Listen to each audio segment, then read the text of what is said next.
शेलू बाजारात मटका जुगार पुन्हा जोमात, पोलिसांवर प्रश्नचिन्ह. मंगरुळपीर तालुक्यातील शेलू बाजार येथे मटका जुगार पुन्हा एकदा जोरात सुरू झाल्याचे चित्र समोर आले आहे.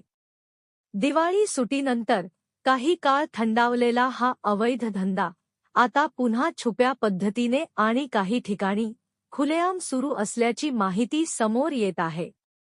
ऑक्टोबर महिन्यात गुन्हे शाखेने काही मटका बुकी चालकांवर कारवाई करून त्यांना अटक केली होती. मात्र त्यानंतरही हा व्यवसाय पूर्णपणे बंद झाला नसून चालू आठवड्यापासून मटका बाजार पुन्हा तेजीत आल्याचे दिसून येत आहे. स्थानिकांच्या मते दिवाळीनंतर मटका पुन्हा सुरू करण्यासाठी काही बुकी चालकांनी टपरीधारकांना एकत्र करून सूचना दिल्या. त्यानंतर शहरातील अनेक टपऱ्यांमधून पुन्हा चिठ्ठ्या दिल्या जात असून हा प्रकार पूर्वीसारखाच सुरू झाल्याचे स्पष्ट होत आहे. शेलू बाजारातील एसटी स्टँड परिसर, बाजार चौक, काही हॉटेल्स आणि नाका भागात खुलेआम मटका सुरू असल्याचे सांगितले जात आहे.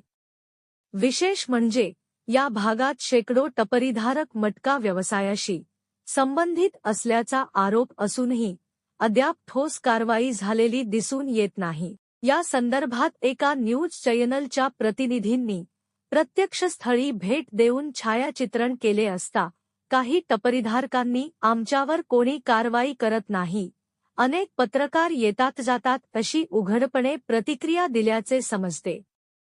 यामुळे पोलीस प्रशासनाच्या कार्यपद्धतीवर प्रश्नचिन्ह निर्माण झाले आहे.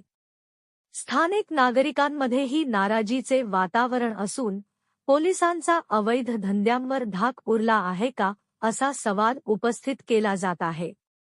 काही नागरिकांनी तर या व्यवसायामागे पडद्याआडून काहींचे संरक्षण आहे का, अशी शंका व्यक्त केली आहे.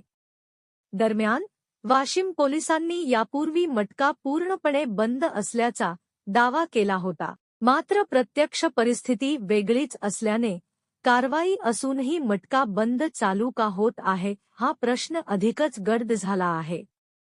याबाबत संबंधित अधिकाऱ्यांनी तात्काळ लक्ष देऊन शेलू बाजार परिसरातून मटका जुगार पूर्णपणे हद्दपार करावा, अशी मागणी नागरिकांकडून होत आहे.